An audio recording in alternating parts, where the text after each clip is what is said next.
मैं doctor Karamvir Singh, associate professor political science, BSR government arts college Alwar. प्यारे बच्चों, आज हम बीए पार्ट सेकंड का पेपर सेकंड भारतीय राजनीतिक व्यवस्था, इंडियन पॉलिटिकल सिस्टम में जो हमारा टॉपिक चल रहा है, राज्यों का शासन, राज्य व्यवस्थापिका, इसके बारे में मैंने आपको पहले बताया था कि व्यवस्थापिका के दो सदन जो बताए थे, प्रथम सदन विधानसभा और द्वितीय सदन विधान परिषद।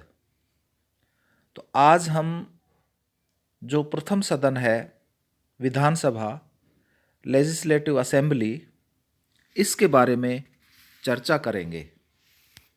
तो प्यारे बच्चों, आप सभी को पता होगा कि राज्य विधानसभा जो राज्य के नागरिक हैं, उन नागरिकों के प्रतिनिधियों की एक सभा होती है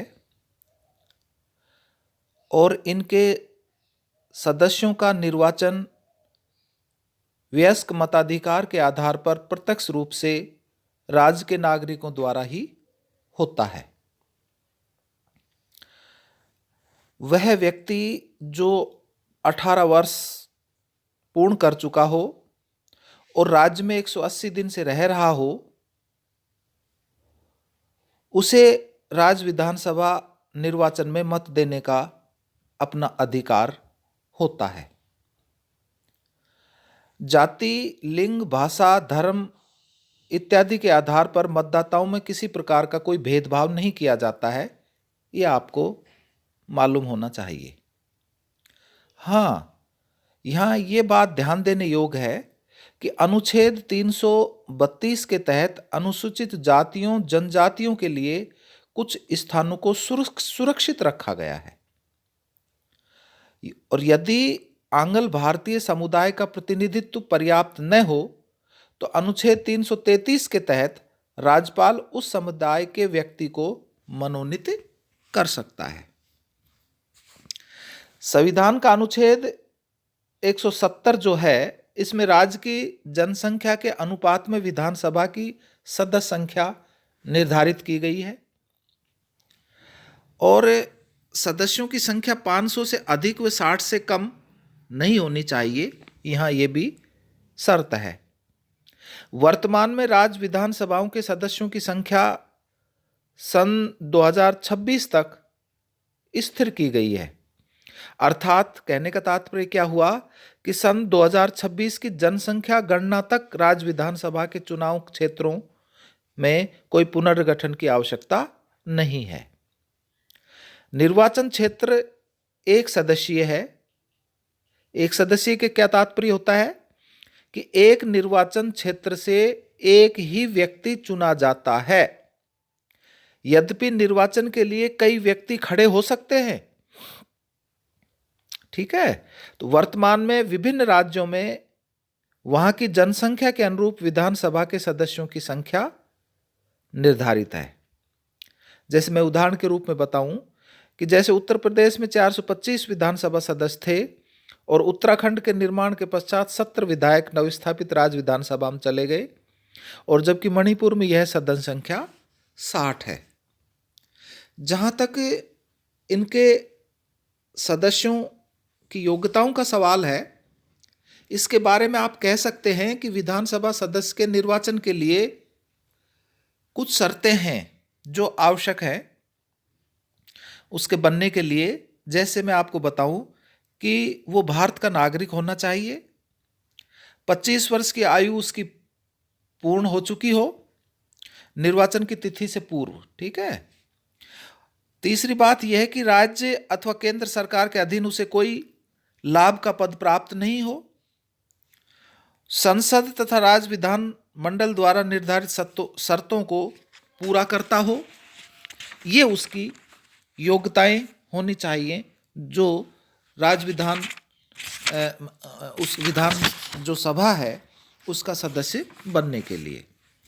जहाँ तक उसकी डिस्क्वालिफिकेशन का सवाल है, अयोग्यताओं का सवाल है, ये है कि वे व्यक्ति विधानसभा के सदस्य नहीं रह सकेंगे जो विदेशी नागरिकता स्वीकार कर चुके हों, अपने को दिवालिया घोषित कर चुके हों, पागल घोषित कर चुके हों, केंद्र अथवा राज्य सरकार के अधीन लाभ के पद पर हों, संसद द्वारा बनाई किसी विधि द्वारा अयोग्य घोषित कर दिए गए हों, वो व्यक्ति एक प्रकार से राज्य विधानसभा का सदस्य नहीं रह सकता।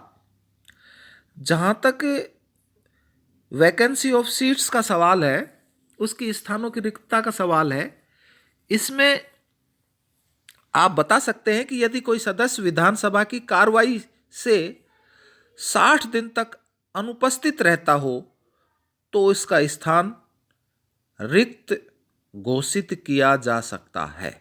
अगर विधानसभा की कार्रवाई चल रही हो और वो 60 दिन तक अनुपस्थित रहता हो तो उसका स्थान रिक्त घोषित किया जा सकता है, या वो सदस्य स्वयं त्याग पत्र दे दे, या एक व्यक्ति राज्य विधानमंडल के सदस्यों दोनों सदनों का सदस्य नहीं हो सकता, दोनों सदनों में से चुनाव होने पर उसे एक स्थान छोड़ना पड़ता है और उसका स्थान रिक्त हो जाता है। नेक्स्ट उसका ये भी है कि एक व्यक्ति 2 राज्यों के विधानमंडलों का सदस्य नहीं हो सकता। ये उसके स्थानों की रिक्तता के लिए बातें होती हैं। जहाँ तक वेतन व अन्य सुविधाओं का सवाल है तो राज्य विधानसभा के सदस्यों, पदाधिकारियों के वेतन व भत्ते व अन्य सुविधाएं विधानमंडल द्वारा समय समय पर विधि द्वारा निर्धारित की जाती है। सदन का कार्यकाल को आपको पता ही होगा कि विधानसभा का कार्यकाल 5 वर्ष का है और आपातकाल में, जैसे कि मैं आपको बताऊं, आपातकाल जो 42वें आपातकाल में 42वें संविधान संशोधन द्वारा इस अवधि को बढ़ाकर 6 वर्ष कर दिया गया था, परंतु जनता शासन काल में यह समय घटाकर फिर 5 वर्ष कर दिया गया और वर्तमान में 5 वर्ष का ही है। राज्यपाल राज्य विधानसभा को समय से पूर्व भंग कर सकता है। यह राज्यपाल का विवेकाधिकार है जिसे किसी भी न्यायालय में चुनौती नहीं दी जा सकती। आपातकाल में संसद में विधि निर्माण द्वारा विधानमंडल का कार्यकाल 1 वर्ष के लिए बढ़ाया जा सकता है और आपातकाल के समाप्त होने के बाद इसका बढ़ा हुआ समय अधिक से अधिक 6 माह रह सकता है। सामान्य अवस्था में 5 वर्ष के पश्चात विधानसभा स्वतः ही भंग हो जाती है।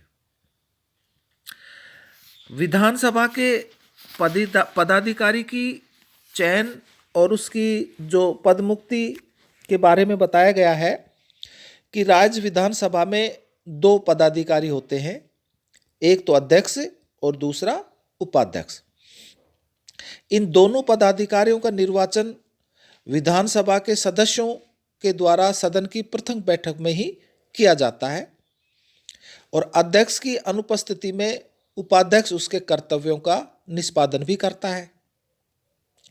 यदि अध्यक्ष तथा उपाध्यक्ष दोनों के पद किसी कारणवश रिक्त हों तो राज्यपाल सदन के किसी सदस्य को इस कार्य का उत्तरदायित्व सौंप सकता है। अध्यक्ष तथा उपाध्यक्ष का पद रिक्त होने पर विधानसभा दूसरे अध्यक्ष तथा उपाध्यक्ष का निर्वाचन करती है और विधानसभा के बहुमत द्वारा अध्यक्ष को पदमुक्त भी किया जा सकता है। इस उद्देश्य से यदि सभा की बैठक बुलाई जाती है तो उसके लिए 14 दिन की पूर्व सूचना देना आवश्यक होता है। ऐसी बैठक में अध्यक्ष सभा की अध्यक्षता नहीं कर सकता पर बैठक में उपस्थित होकर कार्रवाई में भाग ले सकता है। वह त्यागपत्र देकर पदमुक्त हो सकता है। विधानसभा विघटन के साथ उसका पद स्वतः ही समाप्त नहीं होता। अध्यक्ष अथवा उपाध्यक्ष के वेतन भत्ते राज्य की संचित निधि से प्राप्त किए जाते हैं।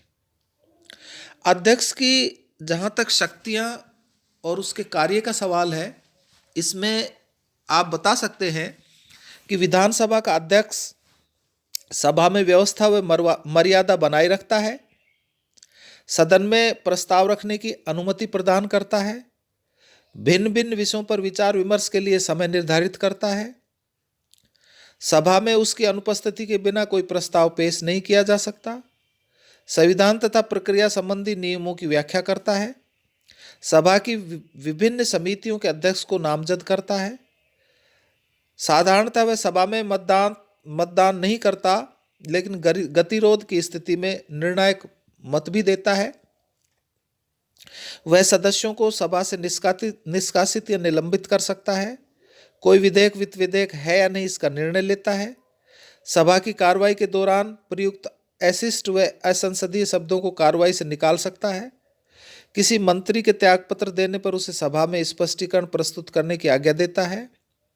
वह सभा की बैठकों की अध्यक्षता करता है, उसे संबोधन भी कर सकता है। अव्यवस्था की स्थिति में सभा की कार्रवाई को स्थगित कर सकता है। दल बदल पर उठे किसी प्रश्न पर अंतिम निर्णय देने का अधिकार अध्यक्ष को ही है। ये अध्यक्ष की शक्तियां या उसके कार्य कहे जा सकते हैं। कार्यपालिका की जहाँ तक शक्तियों का सवाल है, इनकी व्याख्या मैं आपको कल जो ऑनलाइन कक्षा होगी उसमें इसके बारे में बताऊंगा। धन्यवाद।